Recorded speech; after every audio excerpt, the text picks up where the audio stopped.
자, 오늘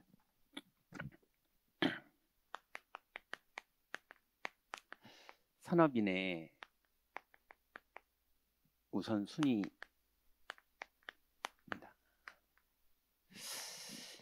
제가 전사 때 제일 두려웠던 게 있었어요. 이게 마음에 늘 긴장이 되고 이게 진짜 맞나? 이렇게 해도 되나? 이런 거를 한 1년, 2년 정도를 고민하면서 응답받은 게 있었는데 그게 뭐였냐면 산업인 현장에 들어갔을 때였어요.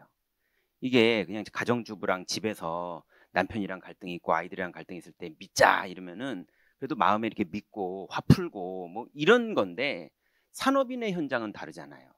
이건 계약이 걸린 일이고 이거는 매출이 걸린 일이고 뭐 이런 일이다 보니까 이건 불신자 현장이고 이건 생존이 걸린 일인데 이거를 한 번도 산업 현장에서 돈도 안 벌어본 제가 막 메시지를 하는 게 이게 맞나 싶더라고요. 이게 잘못 말해가지고 이 사람이 순종하면 어떡하지 싶기도 하고 마음에 말씀은 그대로 전하지만 마음에 진짜 이게 맞나?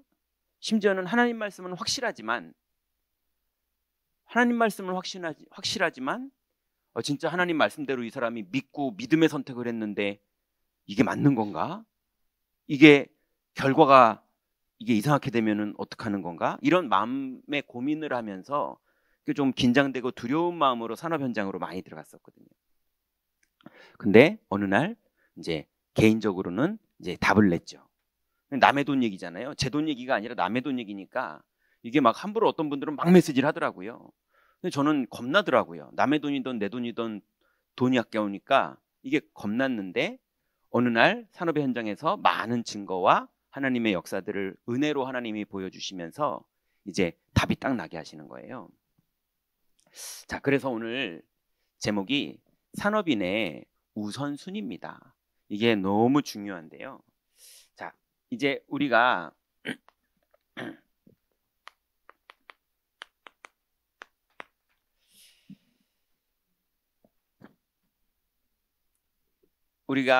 이제 성경을 통해서 하나님이 주시는 약속을 계속 받고 있는 건데요. 그 약속이 성경에 뭐 여러 가지가 있지만 크게 두 가지입니다. 언약이 있어요. 언약은 주권자이신 하나님이 행하실 일을 이미 뜻을 정해 놓으셨는데 뜻을 정하고 행하시는 거거든요. 근데 그 중간이 있어요. 뜻은 정했는데 아직 행하지 않으신 분이 정한 뜻을 미리 알려주는 걸 언약이라고 합니다. 우리 5시에 만나자. 아직 안 행한 거잖아요. 그죠? 근데 이미 5시라고 뜻이 정해진 거잖아요. 그걸 미리 말해주는 걸 우리는 언약이라고 그래요.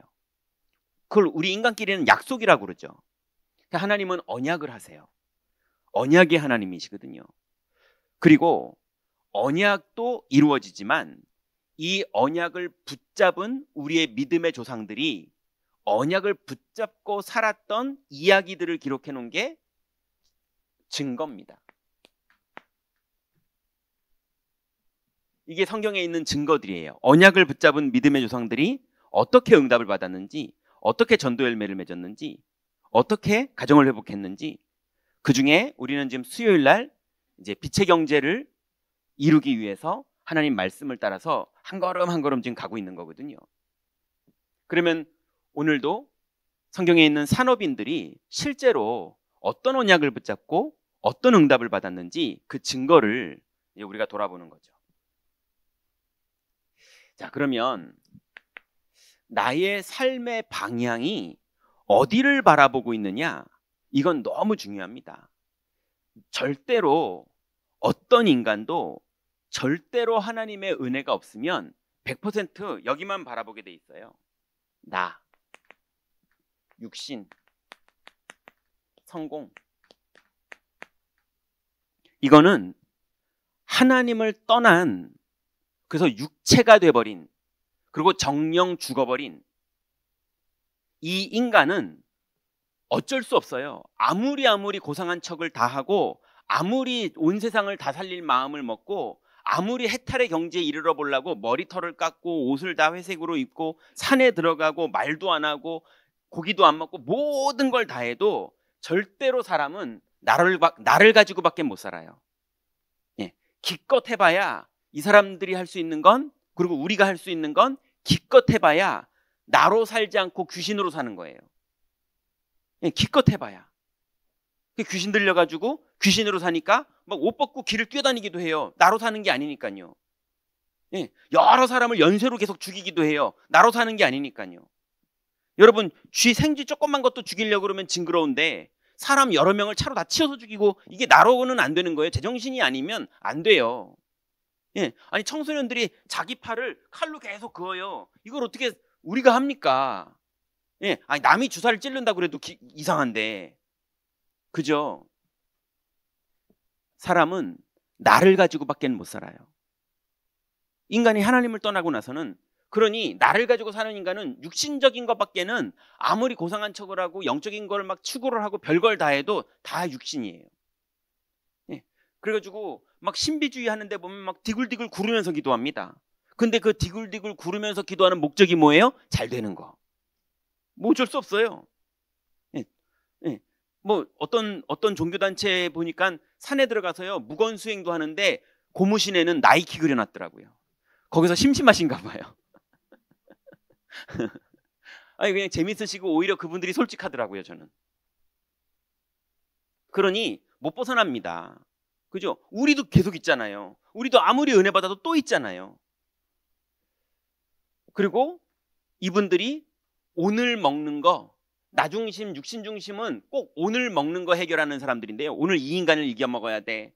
예, 오늘 뭐 유튜브 봤더니요, 차 2대가 서로 안 끼워주려고 막 싸우는 거 유튜브에 영상 하나 봤거든요. 야, 진짜 요만큼 달만큼 둘이 계속 붙으면서 가더라고요. 기싸움 붙은 거죠. 예, 사람은 어쩔 수 없어요. 그거를 경제 가지고 하고, 그걸 교회에서 하고, 그걸 절에서 하고, 그걸 정치인들이 하고 다 그러는 거 아닙니까? 길에서 차 싸우는 거나, 학교에서 애들 싸우는 거나, 정치인들이 정당에서 싸우는 거나, 교회에서 서로 다른 의견 가진 사람들이 싸우는 거나 다 그러고 있거든요. 강아지들도 그러고 있고 고양이들도 그러고 있고요. 쥐들도 그러고 있어요.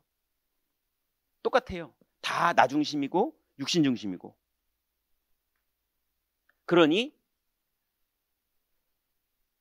호랑이도 보니까요, 그 바위 위에 누구 호랑이가 앉느냐, 그리고 그 숫 호랑이 옆에 어떤 암컷이 앉느냐, 뭐 이거 다 있더만요. 다 그거예요. 사람도요. 우리 남편이 얼마나 성공했냐, 우리 애가 얼마나 성공했냐, 다 사람들 그거예요. 이걸 절대 못 벗어납니다. 아닌 척해도 절대 못 벗어나요. 바울이 오호라 공고한 자로도 나 이거 좀 안아보려고 그러는데 나 왜 이렇게 이게 안 되냐 이랬잖아요. 안 됩니다. 절대로 안 돼요. 인간은 하나님 없이 이게 절대로 안 돼요. 그런데 어느 날 우리에게 하나님의 은혜가 임했어요. 우리가 이룬 게 아니라 하나님의 은혜가 임해서, 하나님의 은혜가 임했을 때 모든 사람이 절대로 확인하는 게 있어요. 오늘 기도 제목에 나온 것처럼 절대 불가능. 아, 안 되는구나. 이거 아무리 노력해도 절대 안 되는구나. 여자분들이 막 가정을 행복하게 만들어 보려고 여보 나를 믿어줘 막 그러고 다 하는데 절대 안 돼요. 우리 애들한테 사랑도 주고 훈계도 주고 교육도 하고 막 책 읽어가면서 애들은 올바른 교육으로 다 해봤는데 절대 안 돼요. 안 됩니다. 절대 불가능에 답나야 돼요. 제가 아는 분은요, 예, 저기 강남에서 이게 아무튼 문이 열려가지고 들어가서 만났는데요. 예, 남편분이 서울대 치대 수석으로 졸업한 분인데요. 100평짜리 치과를 해요. 강남에서. 100평짜리 치과를 하는데 저한테 목사님 이거 바닥을 요번에 공사하는데 대리석을 이태리째로 할까요? 뭐 어디째로 할 거면서 저한테 대리석 좀 골라달라는 거예요. 뭐 이러면서, 그러니까 뭐가 여유 있고 많은 집, 그런 집인 거죠. 예. 근데 그 집의 아내분이요 너무 힘들어해요. 왜 힘들어하느냐? 이분이 충청도에서 정치인 집안이거든요. 집안에 다 아들들이 서울대예요. 며느리도 다 서울대예요. 근데 이 서울대 수석하셨던 분이 숙대에 축제 때 놀러 갔다가 메이 퀸을 만난 거예요. 그래서 메이 퀸이 이 집에 시집 왔거든요. 예, 죄송합니다. 욕을 할게요. 네, 그분이 저한테 한 말이에요. 예, 시어머니가 어디서 서울대 집안에 숙대년이 들어와가지고 이래가지고요 계속 고통받는 거예요. 시집 와가지고. 아무리 성공한 것처럼 보여도 또 행복하지 않고요. 예전에 어떤 대통령이 노란색 저금통, 돼지 저금통 들면서 행복한 밤입니다 그랬어요. 왜냐면 너무 청렴결백하게 자기는 정치 자금도 안 받고 통장 다 나눠줘가지고 저금통장에 통장 해가지고 정치 자금 받았거든요. 법에 딱 맞게 더 이상 많이 안 주게.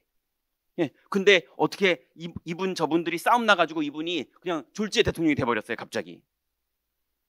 그분이 행복한 밤입니다 그랬는데요. 5년 후에 뛰어내리셨어요.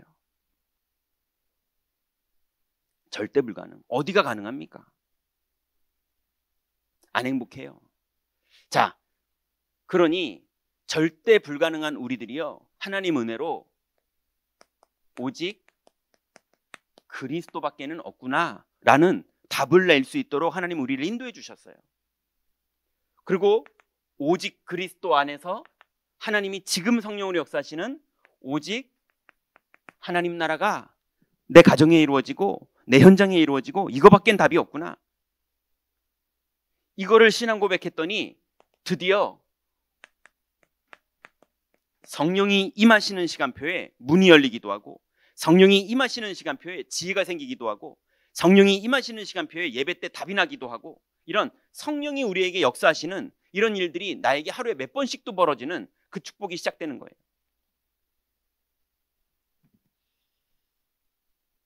그러니 우리 인생에 정말 나는 어디 속에서 살려고 방향을 정했습니까? 하나님은 계속 이렇게 은혜를 주시는데 방향을 안 정하면요, 가끔 와요. 가끔. 왜냐하면 늘 주시는데 내가 막 갈급하고 힘들 때만 은혜 받아요. 늘 주시는데.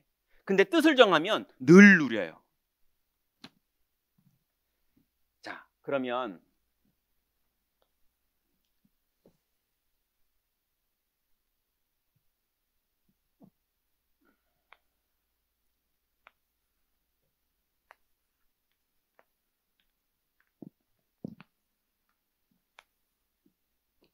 자, 한번 빨리 볼까요?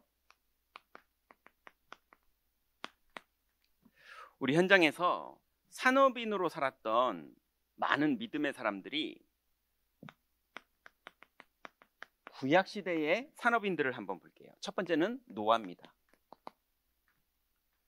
창세기 6장 8절부터 22절에 보면 성경에 보니까 노아는 여호와께 은혜를 받았어요. 네피림 시대에 노아에게 하나님의 은혜가 임한 겁니다. 너무 감사하죠. 그런데 노아는 당대의 의인이었다고 성경에 기록되어 있어요. 근데 의인의 내용이 뭡니까? 사람은 의인이 있을 수가 없어요. 다 죄인이거든요. 근데 의인이 뭐가 의인입니까? 은혜가 임했을 때 여호와와 동행하는 자. 그게 의인이에요. 그래서 노아는 여호와와 동행했어요. 그걸 하나님은 의롭게 보셨어요. 그런데 이렇게 하나님의 은혜 받고 여호와와 동행하는 노아는 삶은 그럼 어땠냐? 가장 정상적이었어요. 막 특별한 삶을 산 게 아니라 정상적인 삶. 왜냐하면 성경에 보니까 새 아들을 낳았다. 성경에 이렇게 나왔어요. 그냥 가정적인 아버지였어요. 그냥 가장 정상적인 삶. 특별한 사람이 아니었습니다. 근데 노아는 하나님의 은혜를 받고 여호와와 동행하면서 그냥 성실하게 가정의 아버지로서, 그냥 가정의 남편으로서 성실하게 살았거든요. 그런데 노아가 응답받은 건 딱 하나였습니다. 22절에 보니까요, 하나님이 자기에게 명하신 대로 다 준행하였더라. 하나님이 노아에게 명령하신 것, 명하신 대로 노아는 그대로 준행하는 것만 했습니다. 여러분, 우리가 1년 52주 동안에 하나님이 수요 예배를 통해서 계속 산업인의 메시지를 주실 거예요.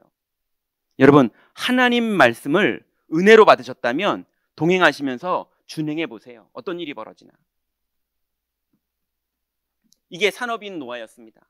그랬는데 경제 재앙이든 뭐 홍수 재앙이든 재앙이 모든 사람에게 임했는데 노아와 그 방주에 같이 탄 사람들만 살았어요. 자, 두 번째는 이드로를 볼까요?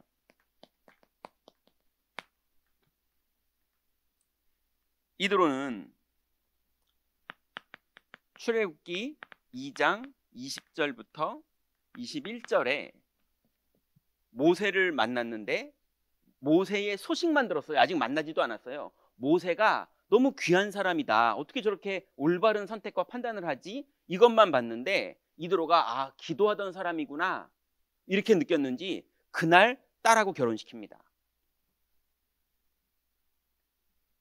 그리고 나서요 18장 13절부터 27절에는 출애굽이 시작됐을 때 모세를 도와서 백부장 제도의 아이디어를 오히려 모세에게 얘기하면서 모세를 도와요.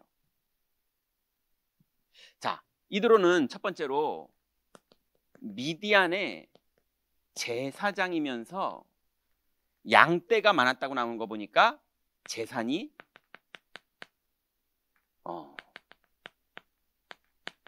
풍요로웠어요. 그런데 이 이드로가 살인범으로 수배당하고 있는 모세를 사위 삼습니다. 그리고 오히려 재산을 맡겨요.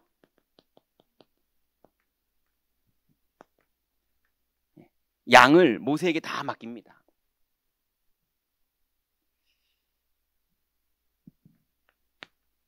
그러면서 이드로의 믿음이 산업의 현장에서 자기의 재산을 그 사위에게 맡기고 영적인 소통들을 하는데 나중에는 어떤 일이 벌어집니까? 출애굽의 명령을 하나님께서 미디안에서 모세에게 주시거든요. 호렙산에서요. 그 미디안의 출애굽의 명령을 받은 모세가 아내를 데리고 출발하는데 장인이 보냅니다. 나중에는요 장인이 따라갑니다. 나중엔 장인이 동행합니다. 그래서 신약까지 오는 그 백부장 제도의 시작이 이드로였어요.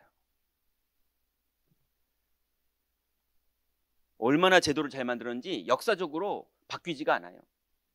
여러분 저기 강릉에 가면요 에디슨 기념관이라는 데가 있어요. 그 가보신 분들 있으실 텐데 거기 가보면요 그냥 어떤 건축업 하시는 분이 6.25 때 이제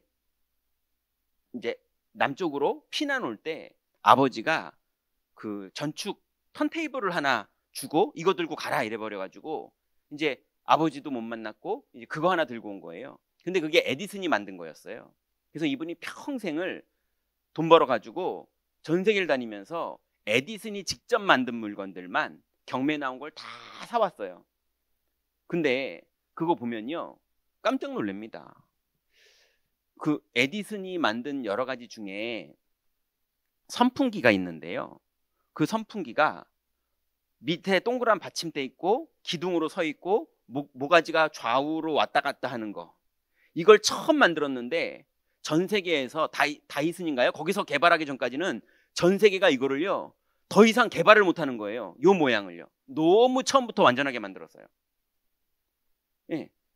냉장고가 밑에 있고 냉동실이 위에 있는 그 구조, 예. 그 구조 만든 걸요 어떤 회사도 더 이상 발전을 못하고 있다가 요즘에야 양문형 나오고 이렇게 나오고요. 그 전까지는 이게 더 이상 발전이 안 되는 거예요. 처음부터 너무 뛰어나게 만드는 거예요. 이드로가 그랬다니까요. 에디슨하고는 비교도 안 돼요. 몇천 년이 지나고 이스라엘의 역사가 계속 가는데도 안 바뀌어요. 너무 하나님께 은혜를 받고 제대로 만들었어요. 우리 산업인들이 이런 제품이 하나 나와야겠죠. 자, 세 번째는요. 아브라함입니다. 아브라함이 창세기 오늘 14장 14절부터 24절까지 봤더니 여러분 13장 기억나시죠? 롯은 여호와의 동산 같더라 하면서 소돔을 선택했고 아브라함은 네가 우좌 이런 얘기하더니 처음부터 우좌가 아니었고 그 어딥니까? 마므레 형제들의 상수리 나무 밑으로 가서 단을 쌓았거든요. 그러니 어디에 있느냐가 중요한 게 아니라 그리스도 안에 있는 게 중요하다는 것을 아브라함은 이미 알고 있었던 거였거든요. 그랬는데 소돔 많은 날들이 지났고요. 아브라함은 이미 가병이 318명이 될 만큼, 그죠? 가병이 318명이라는 건 남자가 그렇다는 거잖아요. 그럼 그 가병의 아내들 그러면 한 600명 되는 거고요. 그리고 그 가병의 아이들 그러면 1000명 그냥 넘는 거거든요. 아브라함의 군인들만 살림하는 사람들 빼고 군인들만 숫자가 1000명이 넘을 정도로 아브라함은 본토 친척 아비집을 나올 때는 롯 하나 붙잡고 나왔거든요. 근데 하나님이 아브라함 인생을 세계전쟁에 나가서 오히려 소돔 왕을 꺾고 돌아올 수 있을 정도로 왕들끼리 전쟁이 벌어졌는데 그 왕들의 전쟁을 아브라함이 가서 종식을 시켜버려요. 그럴 정도로 아브라함이 어마어마해집니다. 근데 그때 육신적인 선택을 했던 롯은 어떻게 됐습니까? 재산도 뺏기고 오히려 포로로 끌려가게 된 거예요. 그래서 거기서 탈출한 한 명이 아브라함을 찾아왔죠. 오늘 14장에 보니까 13장에서 헤어졌고 14장에서 만났는데 그 기간이 얼마나 됐는지는 모르겠는데 어마어마한 기간이 흐른 거거든요. 근데 그 종이 아브라함을 찾아왔는데 거기에 성경이 이렇게 나옵니다. 아브라함을 찾아왔을 때는 마므레 형제들의 상수리 나무 숲으로 찾아왔다고 나와요. 그러니까 아브라함이 많은 기간이 지났는데도요, 아브라함은 계속 단을 쌓는 거예요.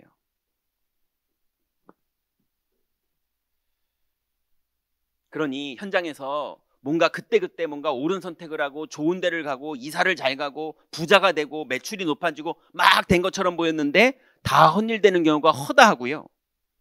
하나님의 약속을 붙잡고 여호와와 동행했는데 하나님이 큰 하나님의 계획을 이루시는 그 일들이 성경에는 항상 벌어집니다. 그냥 눈앞에서 뭘 졌다고 슬퍼하지 마세요. 언약만 딱 붙잡고 계세요.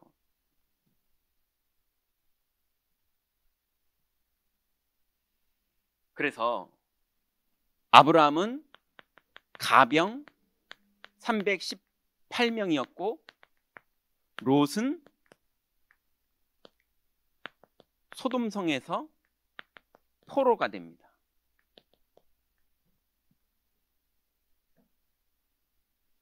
그러면서 두 번째 오늘 읽었던 본문에 보니까요, 두 왕이 한꺼번에 아브라함 앞에 와요.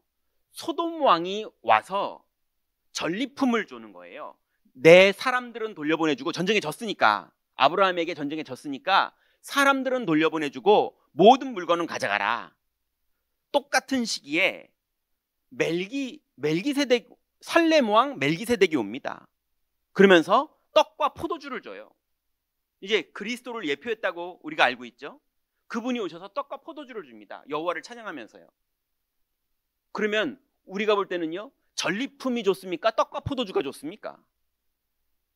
예. 이 엄청난 전쟁에 승리했잖아요. 그럼 당연히 전리품은 내가 가져가는 거거든요. 보통 여자들 데려가고 소떼와 양떼 가져가고 뭐 이런 거 가져가는 거거든요. 옛날 전쟁에서는요.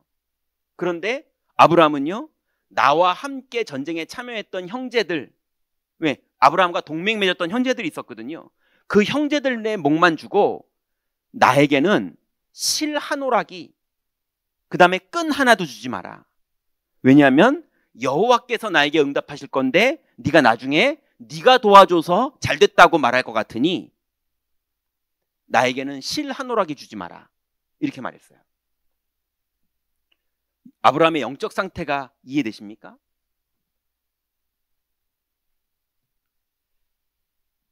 그러니 아브라함은 오히려 멜기세덱 앞에서요, 찬양과 11조를 드립니다.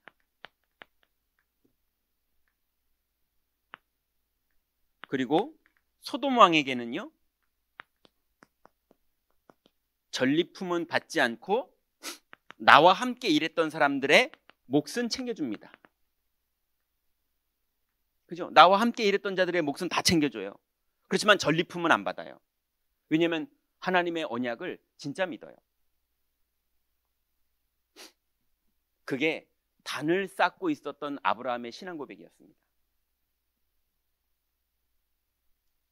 여러분, 우리 경인교회 현장에 이렇게 하나님 앞에서 언약을 붙잡고 하나님 나라의 비밀을 누리고 성령이 임하시고 인도하시고 역사하시는 힘이 무엇인지를 아는 산업인들이 계속 일어나야 됩니다.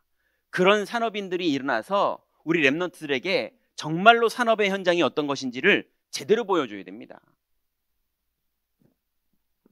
네 번째는요, 욥이에요. 욥기 1장 20절부터 22절인데요.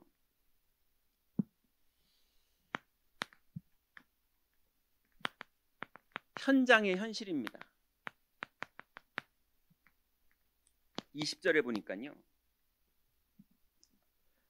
욥의 현장의 현실은 어땠느냐? 사탄이 하나님께 말합니다. 하나님이 맨날 축복하시니까 욥이 당연히 하나님 앞에 믿음이 좋은 거 아닙니까? 하나님이 축복하지 않으시면 욥은 금방 하나님을 부인할 겁니다. 그러니까 하나님이요, 그러면 생명만 건드리지 말고 네가 해봐라 이러세요. 그랬더니 어떻게 됩니까? 하루 만에 재산이 다 무너져요. 그러더니 아이들이 다 죽어요. 그죠? 이런 일들이 연속으로 막 벌어지는 거예요. 이게 현장입니다. 예, 사기꾼이 들어오기도 하고요, 손해를 보기도 하고요, 부도가 나기도 하고요, 배반을 당하기도 하고요.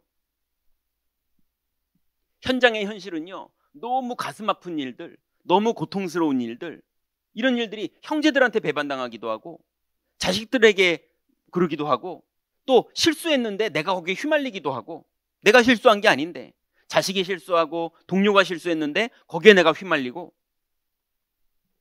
이 현장의 현실은요, 마귀가 왕노릇을 합니다. 하나님이 허락하셨고요.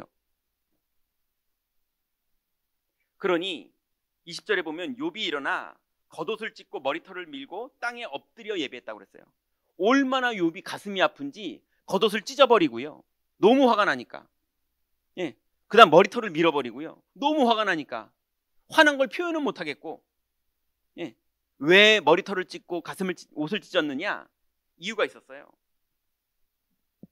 욥이요, 현장에 영적 사실도 믿고 있었거든요. 21절에 욥이 이르되 내가 모태에서 알몸으로 나왔사온즉 또한 알몸으로 그리로 돌아갈지라. 주신 이도 여호와여 거두시는 이도 여호와, 그 이름이 찬송받을지어다 그랬어요. 그러니 알긴 알겠어요. 주신 이도 여호와고 거두시는 이도 여호와고, 내 인생이 너무 많이 그걸 확인했고, 왜냐하면 그분의 은혜로 내가 너무 많은 걸 받았고, 그리고 부정할 수 없는 건 알겠는데, 그 여호와의 주권 안에 있는 이 현장이 우리 아이들이 죽어버리고요, 내 재산이 무너지고요. 그러니까 알기는 알겠고 거기에 증인은 증인이고 그 은혜로 내가 거부까지 됐던 증거가 있는 사람인데, 근데 그걸 다 알겠는데 하나님이 왜 이러시지 싶을 정도로 자녀들이, 그죠?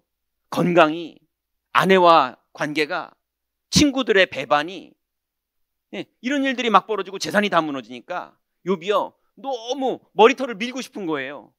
다 알겠는데 이런 일이 벌어지니까. 다 어떻게 해야 되는지 알겠는데 가슴이 너무 아픈 거예요. 그래도 욥이 끝내 여호와는 찬송받으실지어다 이래요. 너무 아프지만. 그러니까 옷을 찢으면서 찬송하는 거예요. 머리털을 밀면서 찬송하는 거예요. 너무 힘드니까. 인간으로서는 너무 힘들고 언약으로서는 너무 알겠고.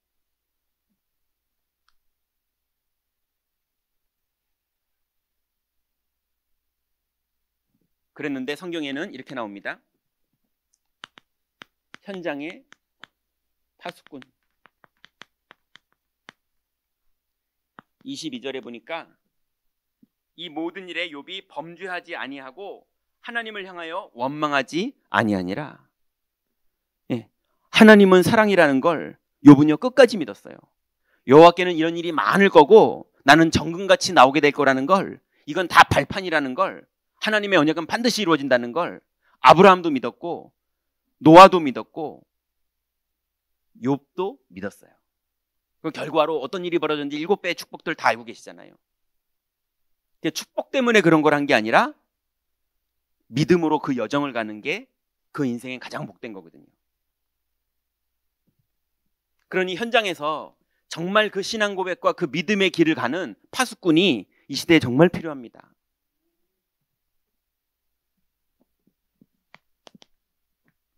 다섯 번째는 다윗이에요.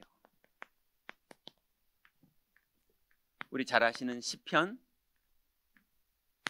78편 70절부터 72절, 그 다음에 역대상 29장 10절부터 14절. 다윗은요 어릴 때부터 목동하면서 전문성을 배웠어요. 양치는 거 한 마리도 잃지 않았고요. 싸우는 거 맨 처음에 늑대랑 싸우고 곰이랑 싸우고 사자랑 싸우고 이러는데, 여러분 사자 이기는 게 쉽습니까? 그거 쉬운 거 아니잖아요. 끊임없이 연구하고 끊임없이 도전하고 끊임없이 해보고 물려도 받겠죠.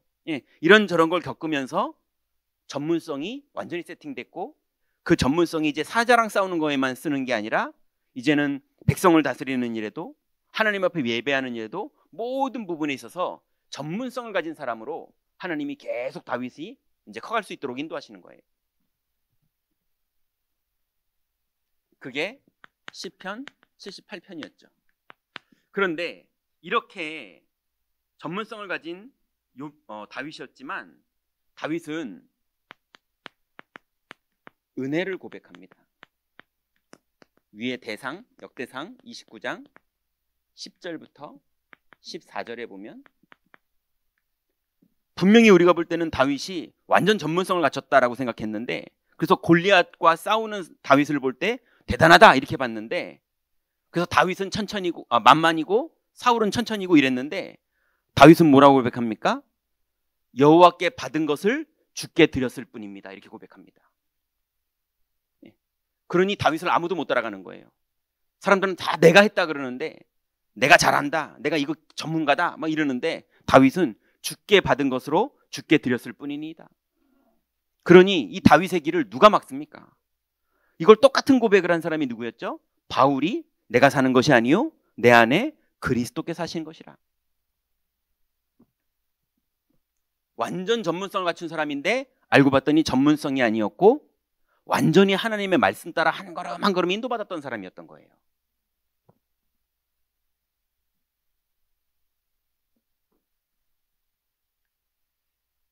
그러면 하나님이 반드시 이 사람에게 제자를 붙이세요. 여러분 현장에서 이 응답 받으시기 바랍니다. 여섯 번째는요, 오바댜예요. 잘 아시는 열왕기상 18장 1절부터 15절에 잘 아시는 것처럼 오바댜는 아합 왕에게 인정받는 전문성 가진 사람이었어요.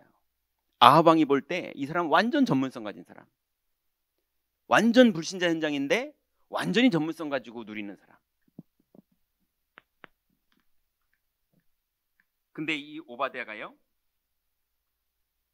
성경에 보니까 여호와를 경외하는 자. 오바댜는 아합 왕을 경외하는 자가 아니었고 여호와를 경외하는 자였어요. 오바댜는 성공을 경외하는 자가 아니라 여호와를 경외하는 자였어요. 완전 전문성 갖췄는데 여호와를 경외하는 자. 성경에 그렇게 나와 있습니다. 그리고 결국은요, 선지자 100명을 살리는 사람,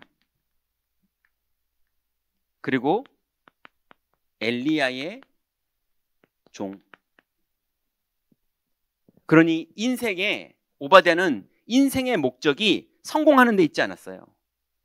당연히 성공의 자리에서 망대로서 그 현장을 지키고 있었지만 거기가 목적이 아니라 그걸 넘어서 그 현장에서 100명의 선지자를 살리고 그 현장에서 시대의 종 엘리야를 돕는 그 일을 하는 게 오바댜의 인생의 목표였어요. 많은 사람들이 여기에 묶여 있으면요, 결국은 신앙의 목적이 성공이에요. 그래서 손해보면 교회 떠나갑니다. 손해보면 신앙도 그만합니다.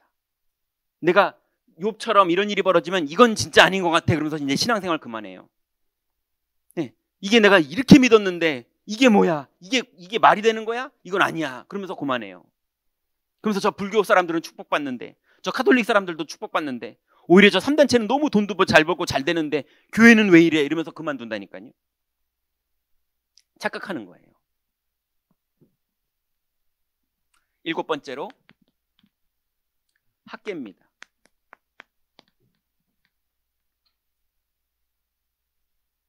우리 학계는 많이 안 읽어본 데니까 우리 같이 한번 읽어볼까요? 학계는 구약성경 맨 뒤쪽에 있어요.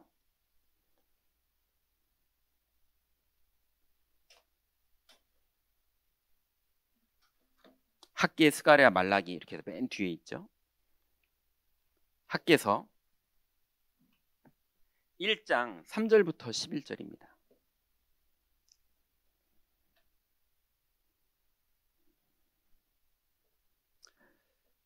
구약성경 1309페이지, 1310페이지쯤에 있어요. 학계 1장 3절부터 11절까지.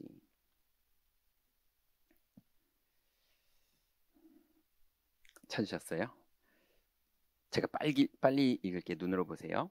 여호와의 말씀이 선지자 학계에게 임하여 이르시되, 이 성전이 황폐하였거늘 너희가 이때에 판벽한 집에 거주하는 것이 옳으냐? 그러므로 이제 만군의 여호와가 이같이 말하노니 너희는 너희의 행위를 살필지니라. 너희가 많이 뿌릴지라도 수확이 적으며, 먹을지라도 배부르지 못하며, 마실지라도 흡족하지 못하며, 입어도 따뜻하지 못하며, 일꾼이 싹을 받아도 그것을 구멍 뚫어진 전대에 넣음이 되느니라. 만군의 여호와가 말하노라. 너희는 자기의 행위를 살필지니라. 너희는 산에 올라가서 나무를 가져다가 성전을 건축하라.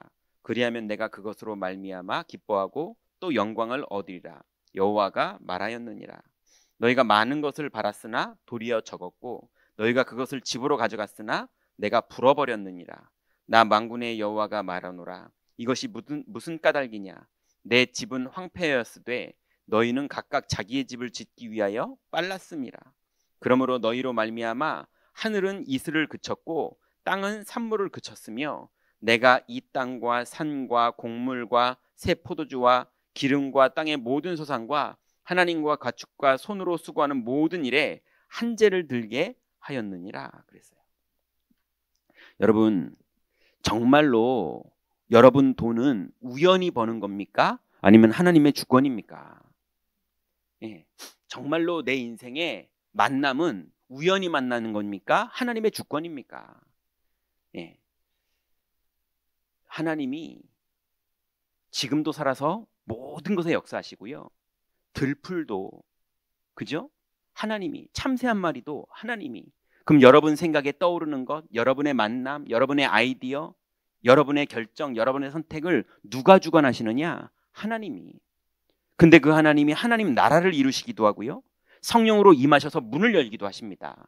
지금도 그분은 살아서 역사하고 계시거든요. 이걸 빼고 자꾸 우리가 교회를 어떻게 잘해보려고, 막 내가 교회를 살려보려고 그러기도 하고요. 예, 내가 막 또 사업을 일으켜보려고 하기도 하고요. 내가 막 혼내면서 우리 아이들 좋은 대학 보내보려고도 하고요. 예, 그게 아니라 하나님의 은혜가 임해야 되는 거예요. 하나님이 주권 가운데 역사하고 계십니다. 귀신도 사람들에게 역사하고 있고 하나님도 지금도 역사하고 계십니다. 그러니 하나님이 막으면 열 자가 없어요. 근데 하나님이 여시면 막을 자가 없어요. 그 하나님의 은혜가 성전을 건축하라고 합니다. 그 성전 건축은 우리는 지금 건축하고 벽돌 쌓고 돈 내고 헌금하고 그런 시간표가 아니에요. 그 시간표가 아니라 여러분, 교회가 이제 온전히 렘넌트를 회복하고, 그죠? 토요학교를 회복하고, 선교원을 회복하고, 지역화에 살리는 전도운동을 회복하고, 우리 교회가 영적 상태를 회복하고, 이 일을 위해서 기도하고 헌신하고 함께 인도받는 것, 이게 지금 성전을 회복하는 겁니다. 그 일에 작은 사람은 골방에서 혼자 기도로 깨어있는 것만 해도 그 사람 인생에 하나님의 한 몫을 담당하는 거고요.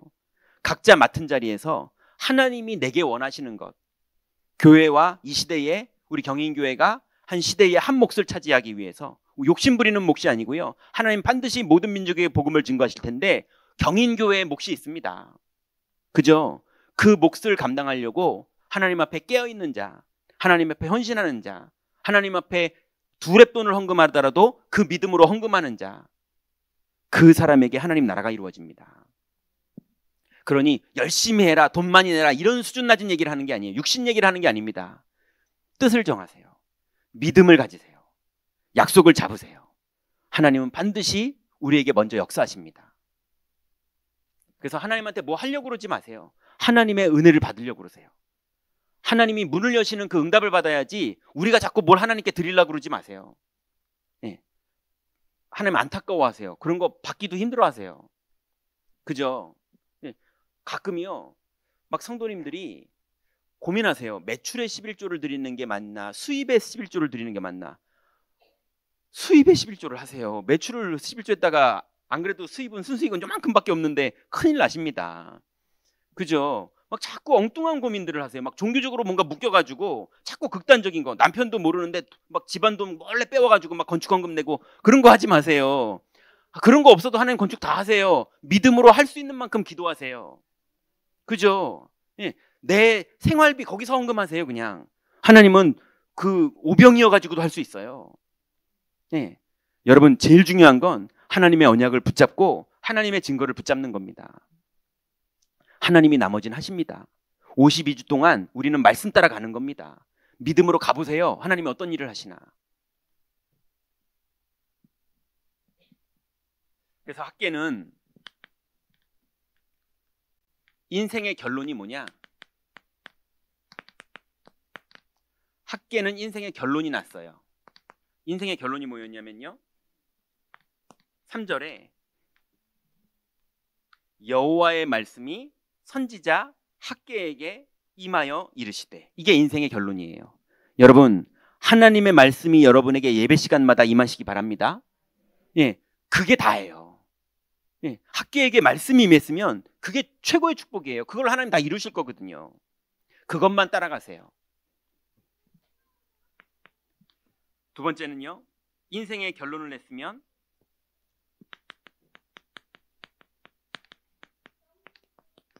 판벽한 집 그거 짓는 게 맞냐? 하나님의 성전은 건축되지도 않았는데 너희들은 모든 걸 가져다가 집을 짓고 있는데 그게 맞냐? 이랬더니 어떤 부흥 강사 목사님이 목사가 더 좋은 TV를 가져야 되고, 성도들이 자꾸 좋은 차 타야 되고, 목사가 더 좋은 차 타야 되고, 이런 식으로 또 막 뭘 하시는 분들이 있더라고요. 예, 그런 얘기가 아니에요. 여러분, 여러분의 정말 안식은 기도 속에서 누려야 돼요. 예배당 건축 이걸 말하는 게 아니라 실컷 건축했더니 예수님은요 채찍 휘두른다니까요. 지금 그걸 얘기하는 게 아니잖아요. 그죠? 여러분의 영적 상태를 말하는 겁니다. 여러분의 영적 상태가 내 집, 내 재산 여기에 있느냐, 아니면 여호와의 약속의 말씀에 있느냐, 그거 얘기하는 겁니다. 그래서 성전을 건축하라. 여러분, 이제 주일학교 교사분들은요 정말 아이들을 살리는 기도와 아이들을 살리는 실제적인 전문성 있는 사역 속으로 들어가세요. 네, 교육국은 교육국으로서 하나님 앞에서 해야 되는 일을 마땅히 기도하고 하나님 나라의 응답을 받으세요. 네, 장로회는요 구약 성경의 장로님들처럼 쫙 퍼져가지고 말씀 운동의 증인, 딱 요대로예요. 언약의 증인, 하나님 증거를 붙잡고 성취되는 증인. 예. 우리가 뭐 장사하는 데입니까? 우리가 아니면 권위 지키는 데입니까? 예. 여기서 어음하는 데입니까? 여긴 그런 데가 아니에요. 초대교회처럼 예수 그리스도 믿는 믿음으로 우리가 모인 것 뿐이에요. 예, 그 믿음으로 모였는데 더 잘 지역 복음화를 하려고 장로회도 만들고 재직회도 만들고, 그죠? 그 다음에 뭐 재정국도 만들고 교육국도 만들고, 이래서 이 귀중한 복음을 어떻게 하나님의 인도를 받으면서 응답받을까를 각자 나눠서 역할 분담을 해서 백부장이 세워지는 것처럼 중요한 일들을 맡아서 하는 것 뿐이지, 그죠? 여기서 자꾸 막 돈 남겨 먹으려고 그러고, 여기서 자꾸 권위 부리려고 그러고, 여기서 자꾸 내 주장 부리려고 그러고 이러면은요, 하나님하고 안 맞습니다. 맞죠? 말씀만 딱 붙잡고 52주를 따라가 보자고요. 해보자니까요. 하나님이 어떤 일을 하시는지 보자고요. 그래서 그걸 보고 성전을 건축하는 거라고 하는 겁니다. 결론 맺습니다.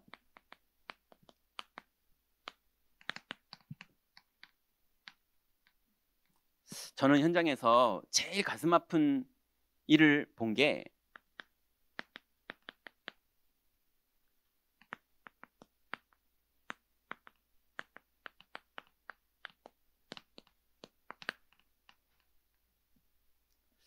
뭐 어른들이 저러면 그냥 원래 저렇게 살던 분이 다시 돌아갔구나, 이걸 너무 많이 봤으니까요. 근데 랩넌트가 현장에서, 대학 전도 현장에서요, 그렇게 많이 영접시키고 그렇게 집회 따라다니고 그렇게 전도하고 공부도 잘하고 이래가지고 외국계 기업에 들어가서요, 예, 너무 연봉도 좋아졌고 이런 친구인데요.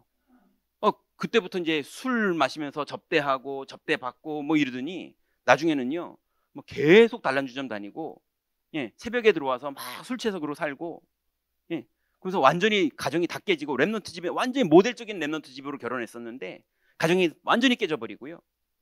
예, 완전히 무너지더라고요. 더 이상 얘기하면은 누군지 찾을 것 같아가지고 얘기를 못 하겠는데요. 이런 집이 한두 집이 아니에요. 예, 정말로 유명했던, 믿음 좋고 많은 사람들이 부러워했던 그런 모델적인, 많은 부모님들이 우리 애들도 저렇게 장가 갔으면 좋겠다, 그런 집인데 엉망진창돼 있고요. 완전히 깨져 있고요. 불신자만도 못하게 사는 그런 집 많이 있습니다. 한두 집이 아니에요. 아마 그런 과정을 겪어서 다시 하나님이 홀로 하나님 앞에 세우시고 하시겠죠. 그렇지만 돌아가고 있는 거예요. 여러분, 이제 성공하고 영적으로 무너진 것 같은 삶을 우리가 또 반복하면 안 되지 않습니까? 그죠? 이제는 약속 잡고 그대로 한 걸음 한 걸음 이번 주간에도 말씀 붙잡고 믿는 것만 계속하세요. 예, 믿는 거에 여정만 가보세요. 그게 여러분이 뛰는 것보다 훨씬 속도가 빠릅니다. 내가 막 뛰는 것보다 믿는 것만 하는데요, 하나님이 이루시는 속도가 훨씬 강력하고 빨라요.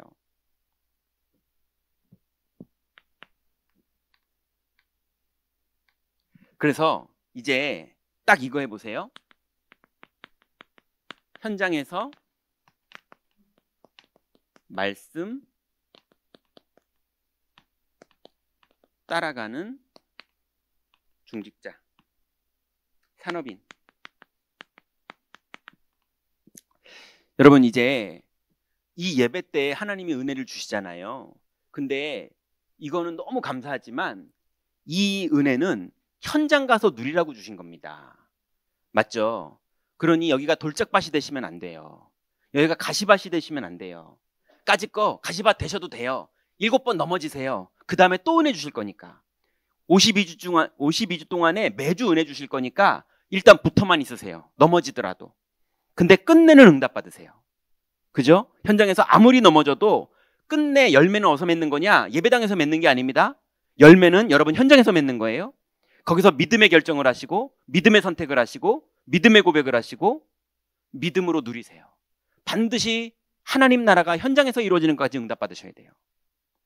굳이 따지면 여기는 제 현장입니다. 그죠? 저 잘 되는 것만 도와주지 마시고 여러분의 현장 가서 잘 되세요. 맞잖아요. 복음 누리세요.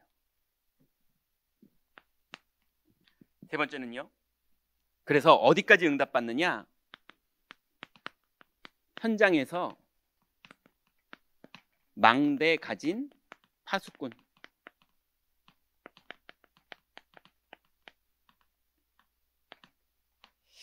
여러분, 현장에 여러분의 망대가 딱 서 있어야 됩니다. 예. 망대는 뭐냐면 다윗의 무기를 지키는 곳이에요. 망대를 세워놓고 다윗은 거기다 무기를 보관했다고 성경에 써 있거든요. 여러분의 무기가 뭡니까? 성령의 내주가 우리들의 무기예요. 성령의 인도가 우리들의 무기예요. 성령의 역사가 우리들의 무기입니다. 그리스도가 마귀를 멸하신 게 강력한 우리의 무기고, 죄와 저주를 끝내셨고 하나님 만나는 길 열어주신 게 우리의 무기예요. 이걸 가지고 현장에 누리는데 하나님의 무한한 하나님의 뜻이 이루어집니다.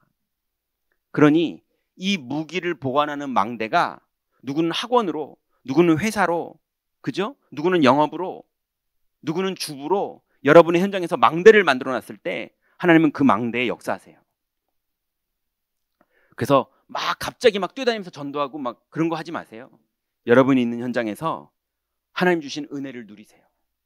이번 주간에 하나님 주신 강단의 메시지, 또 오늘 메시지, 또 새벽 예배 메시지, 기도 수천 메시지, 하나님 주신 걸 따라 그대로 누리세요. 나는 일주일에 한 번 주일날밖에 메시지 안 듣는다. 주일 메시지만 일주일을 계속 누려도 돼요. 난 기도 수첩한다. 매일 바꾸면서 누리셔도 돼요. 아무 상관없습니다. 여러분, 하나님은 허락하신 거대로 가시면 돼요. 열심히도 하지 마시고 무리하지도 마시고요. 은혜대로. 중요한 건 뭐냐? 리듬을 계속 타는 게 중요해요. 그 축복을 이번 주간에도 현장에서 누리시기 바랍니다. 하나님 감사합니다.